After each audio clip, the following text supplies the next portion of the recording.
ఆంధ్రప్రదేశ్లో కొద్ది రోజులుగా మణిపూర్ పేరు ఎక్కువగా వినిపిస్తోంది. మణిపూర్లో క్రైస్తవులపై దాడులు జరిగినా, చర్చిలు దగ్ధం చేసిన ఏపీ ప్రభుత్వం కానీ, ముఖ్యమంత్రి కానీ దాన్ని ఖండించలేదంటూ ఏపీ కాంగ్రెస్ కొత్త చీఫ్ షర్మిల పదే పదే ఆరోపిస్తున్నారు. ఈ ఆరోపణ వెనక పెద్ద వ్యూహమే ఉందంటున్నారు రాజకీయ పరిశీలకులు.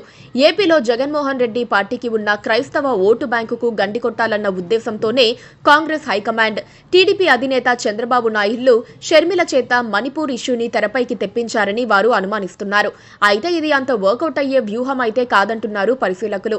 దీన్ని అధిగమించడానికి అవసరమైన వాదనలు వైసీపీకి ఉన్నాయన్నది వారి మాట. ఏపీ కాంగ్రెస్ చీఫ్ షర్మిల తన సొంత పార్టీ వైఎస్ఆర్ తెలంగాణ పార్టీని కాంగ్రెస్ లో విలీనం చేసిన సంగతి తెలిసిందే.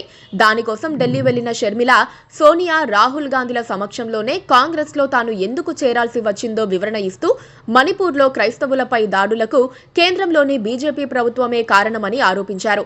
మైనారిటీలకు రక్షణ కల్పించేది సెక్యులర్ అయిన కాంగ్రెస్ పార్టీ మాత్రమే అన్నారు ఆమె. అందుకే తాను కాంగ్రెస్ లో చేరానని చెప్పుకొచ్చారు. ఓకే, అంతవరకు బానే ఉంది. ఆ తర్వాత ఆమె ఆంధ్రప్రదేశ్లో ప్రమాణ స్వీకారం చేసిన తర్వాత కొన్ని చోట్ల మాట్లాడుతూ మైనారిటీ క్రైస్తవులపై ఏపీ ప్రభుత్వానికి ప్రేమ లేదన్నారు. మణిపూర్లో క్రైస్తవులపై దారుణమైన దాడులు జరుగుతూ ఉంటే ఏపీ ముఖ్యమంత్రి కనీసం పట్టించుకోలేదని విమర్శించారు. వైఎస్ఆర్ కాంగ్రెస్ పార్టీ దాన్ని నిలదీయలేదని అన్నారు. ఈ వ్యాఖ్యల ద్వారా క్రైస్తవ ఓట్లలో కొన్నిటినైనా చీల్చాలన్నది ఆమెను ప్రయోగించిన కాంగ్రెస్ వ్యూహం అయ్యుంటుందంటున్నారు రాజకీయ పరిశీలకులు. అయితే దీనివల్ల కాంగ్రెస్ పార్టీకి కానీ, షర్మిలకు కానీ ఒరిగేదేమీ ఉండదంటున్నారు రాజకీయ పండితులు. చిత్రం ఏంటంటే, మణిపూర్లో ఘర్షణలు మతాల మధ్య చోటు చేసుకున్నవి కావు. అక్కడ ఉండే రెండు జాతుల మధ్య భూమికి సంబంధించిన హక్కుల కోసం అక్కడ గొడవలు జరిగాయి.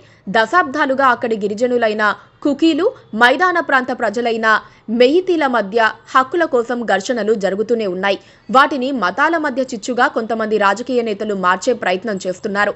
మణిపూర్లో కొండ ప్రాంతాల్లో మెయితీలు భూములు కొనడానికి లేదు.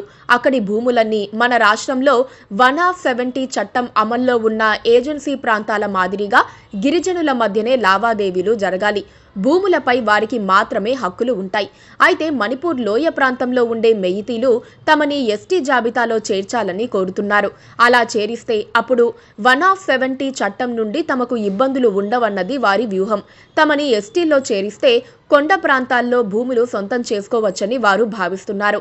ఇది అక్కడి గిరిజన కుకీలకు, మైదాన ప్రాంత మెయితీలకు మధ్య ఉన్న తగాదా.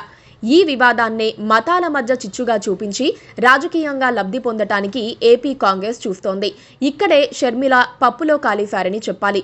మణిపూర్లో హింసాయుత దాడులు జరిగి 9 నెలలైపోయింది. ఇప్పుడు అక్కడ గొడవలు లేవు. పైగా అక్కడ చర్చిలతో పాటు హిందువుల ప్రార్థనా మందిరాలు కూడా దగ్ధమయ్యాయి. పోనీ అవి మతాల మధ్య దాడులే అని షర్మిల అంటోన్నది నిజమే అనే వాదన కోసం కొద్దిసేపు నమ్మినా, ఆ దాడులు జరిగే సమయంలో షర్మిల ఏం చేస్తున్నారు? వైఎస్ఆర్ తెలంగాణ పార్టీ నాయకురాలిగా తెలంగాణలో రాజకీయాలు చేస్తున్నారు.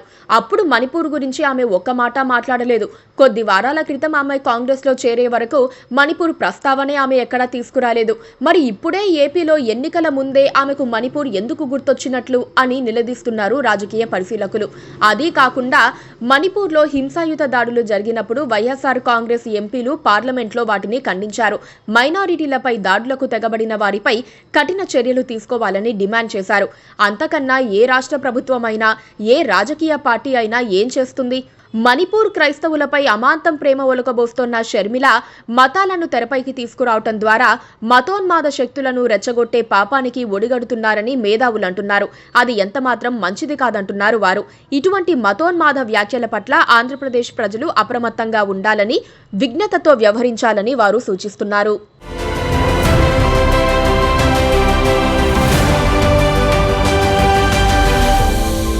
Please do subscribe to Please do subscribe to Please do subscribe to Please do subscribe to Please do subscribe to Please do subscribe to KTV Telugu. KTV Telugu. KTV Telugu. KTV Telugu. KTV Telugu. KTV Telugu. Please do subscribe to KTV Telugu.